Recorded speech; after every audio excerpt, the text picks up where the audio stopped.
G'day everyone, I'm the man called Kemosabe, the man with the plan from the land down under, and this is my video on how modern Marvel writers are not only damaging the properties that allow them to pay their bills, but how they are actively working to harm these same properties. This is exemplified in this panel from an old Runaways comic. So it's not new, but it does speak to a long-running trend of propagandizing in, specifically Marvel comics, while selling out and devaluing their most recognizable and profitable characters.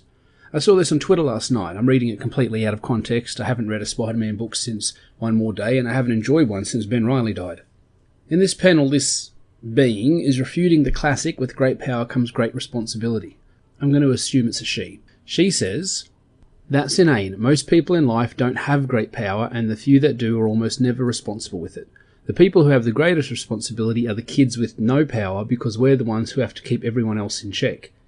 To which Spider-Man replies, "Wow, you are totally going to be an Avenger when you grow up."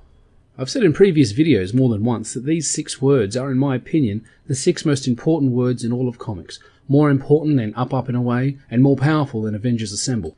These 6 words are the basis of all superheroes, whether the creators knew it or not at the time. The initial idea is one that can be found in great writings throughout history.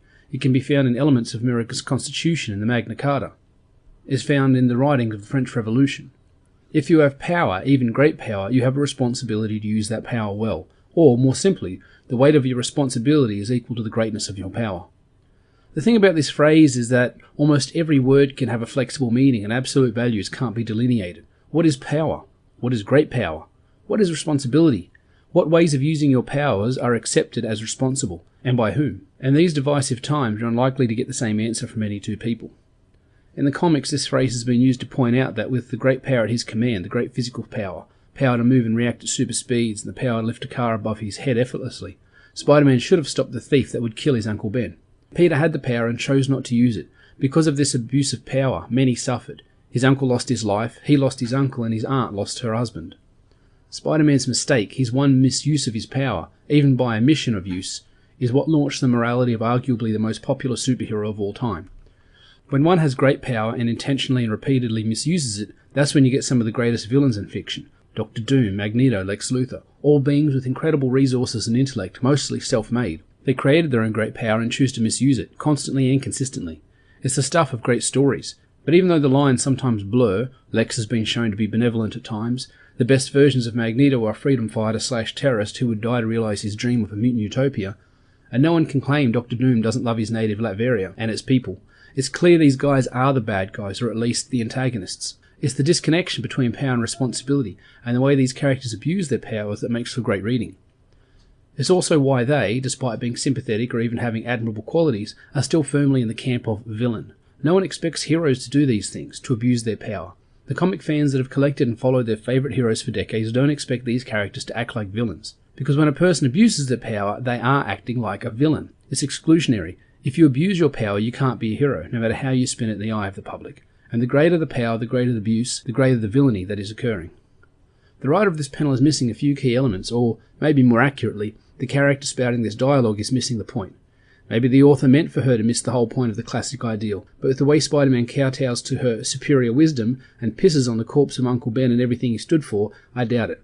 I wonder if it's fairer to blame the awful Tom Holland Spider-Man movies for the normies' lack of knowledge of Uncle Ben and what he means to the Spider-Man mythos, or the Marvel editors for not making sure that the people they hire off Twitter to helm their flagship character stories have actually at least skimmed the Wikipedia page of the characters they're writing. Back in the day, an author would be sent a back catalogue of important issues and events in the history of a character to prepare them to write that character's next adventure. Now both Marvel and DC are pushing non-continuity storytelling. Only the things the writer wants to matter will matter from one story to the next. This was a move pioneered by Brian Michael Bendis and reinforced by big event storytelling. It's a huge mistake for the publishers, alienating those aging but loyal fans who thrive on the lore and the history of their favourite characters.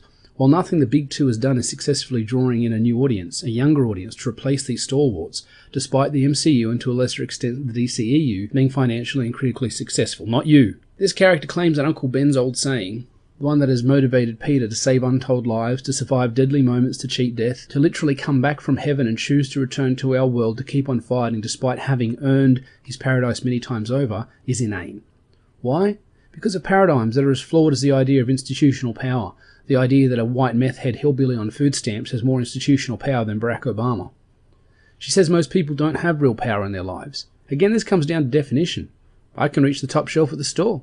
I can kill another man with my bare hands, women and children too. I can drive, buy certain weapons, I can buy alcohol, I can make phone calls to call in bomb threats and tell secrets that would ruin people's lives. These are all types of power. I have a job, I work, I earn an income. That money can be used in a bunch of ways, both good and ill. Almost everybody has some measure of power, even if it's just the power of words, words that hurt or heal depending on how you use them. Isn't it telling how a modern Marvel character can only see real power as the power to implement change on a national or global scale? No wonder they hated Trump. How many times have you seen stories where the day was saved by a guy like Xander, with words from the heart that mattered more and had more impact than all the guns and optic blasts in the world? Rarely does a fight end like this. More often it ends with some sort of pleading, some petition for mercy or love or humanity. It's why Jean let herself be killed to halt the Phoenix Force. It's why Superman fought Doomsday to a deadly standstill. It's why a boy barely out of his teens risked his life and identity to save a train full of strangers he would probably never see again, even after years of abuse and being framed as a menace. Words are power, and the right words are more powerful than any weapon. This character missed all that, and paints regular people as mundane, powerless and helpless. It's an extension of the cat food mafia mindset. I'm not responsible for anything bad that happens to me. I am a leaf in the wind, innocent and blameless. The participation trophy generation never got to take credit for their wins or their losses, so why would they ever feel responsibility for anything they do wrong? How you use your power is what defines you as a hero or a villain, as good or evil.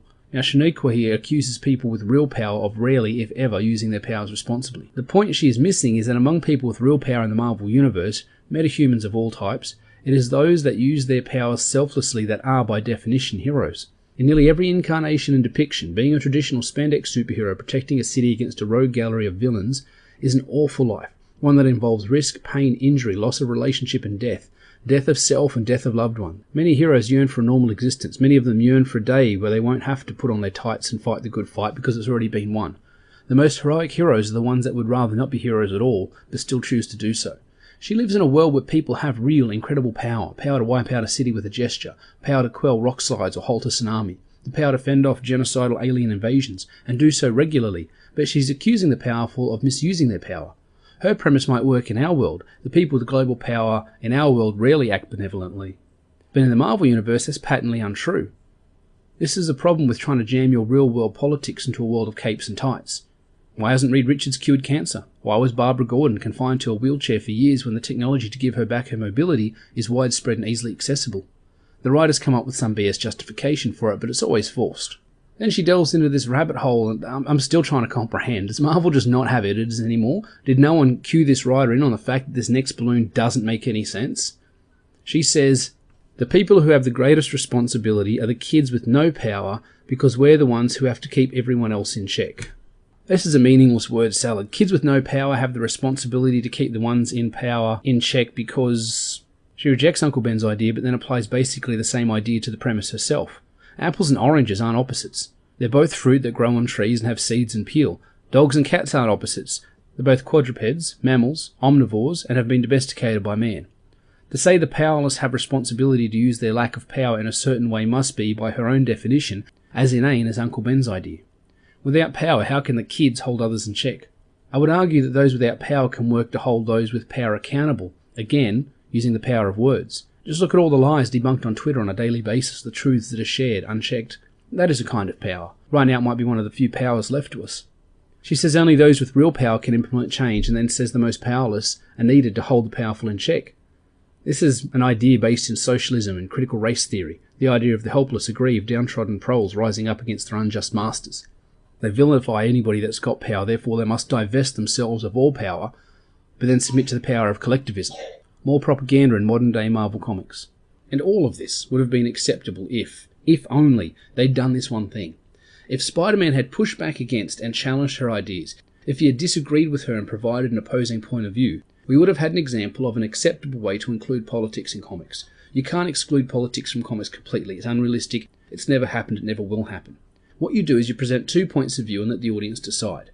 This is nothing new. I'm not telling you guys anything you haven't heard before. If Spider-Man had refuted her ideas, the audience would have heard two opposing views and been challenged and forced to at least think about these ideas, if not make a decision and pick a side. Instead, modern Marvel is preaching to the choir. They don't present anything that opposes the current narrative, anything that could be considered problematic, anything that could get them cancelled. Marvel is being held hostage by the same extremists who don't buy their books while criticising everything they do and scouring the internet for every imagined slight they can bring up against the company, while simultaneously Marvel is ignoring, insulting, and alienating long-standing fans. We saw Heavy Metal magazine recently telling fans of 2, 3, and even 4 decades of loyalty, "We don't want fans like you." Marvel has put out similar statements that, to paraphrase, amount to, "If you disagree with us, don't buy our books." They tell us these books aren't for you, while simultaneously telling people that comics are for everyone. Yeah, everyone who agrees with them, because if you disagree, you're a Nazi and Nazis aren't human. They are redefining words to mean what they need them to mean at any given time. Calling Uncle Ben's legacy inane in a Spider-Man comic and having Spider-Man agree with that assessment in the most soy, billy-showing, cowardly way possible is propaganda, pure and simple. Propaganda doesn't sell, and no amount of twisting the meaning of words will change that. I propose we start calling modern Marvel Post-Modern Marvel. They have completely adopted a postmodern mindset, chipping away at the very foundations that allowed them to climb as high as they have. They will fall, none can say how soon, but like the Tower of Babel, these SJW heathens challenge the god of the modern world, Mammon, money, and will share the fate of those who sought to reach heaven without earning it.